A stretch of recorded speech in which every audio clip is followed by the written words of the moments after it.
სამ ძირითად მიმართულებას ვხედავ და აი ამ სამ ფაქტორმა უნდა იმუშაოს და თუ ეს ამ სამი ფაქტორის კომბინაცია სწორად დალაგდა, ცვლილება გარდაუვალი იქნება. ეს არის პროტესტი და ბევრი ლაპარაკობს იმაზე, რომ აი პროტესტი მინაულდა და ასე შემდეგ. 300,000 კაცი იყო ქუჩაში მთელ ქვეყანაში გარეთ გამოსული. ეს არის უზარმაზარი პროტესტი და ამ ხალხის განწყობა ვიცით. 100 დღე რო პროტესტი გრძელდება, ისედაც გასაგებია, რომ ნაკვერჩხალიანთია მაგ დროს და ამ ნაკვერჩხალს გამძლეობას აძლევს სწორედ ის, რომ ეს ენერგეტიკა ხალხში არსებობს.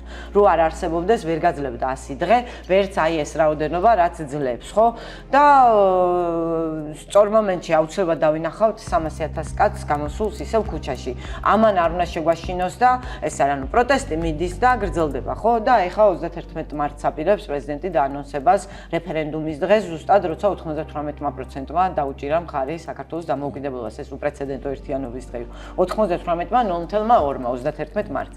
ხო, დამოუკიდებლობა. თან ეს მართლა ის 98-ია და არა ის კადიროვი და პუტინი. ხო, აი 98%-მა ადგა და დაუჭირა საქართველოს დამოუკიდებლობას. ისეთი ცალსახა იყო და რაღაცები არის, რაც ესეთი ცალსახაა და მე მჯერა იმ ხალხის, რომელმაც ქართული ოცნება შემოხაზა, მაგრამ მათთვის საქართველოს სუვერენიტეტი მნიშვნელოვანია და ამ საფრთხეს სწორად დაინახავენ, გადააბიჯებენ ისინი, მათ შორის იმას, აი ვთქვათ, რაღაცა სტატუს-კვოსადმი მიჯაჭვულობასაც და ამ გაწყვეტილებას მიიღებენ. ეს ერთი პროტესტი, მეორე არის დასავლეთი, იმიტომ რომ არის რაღაცები, ვთქვათ, ერთია შენ სტატუს-კვო ლოიალისტებს რო ელაპარაკები და მეორეა რეჟიმის ხიშტებს.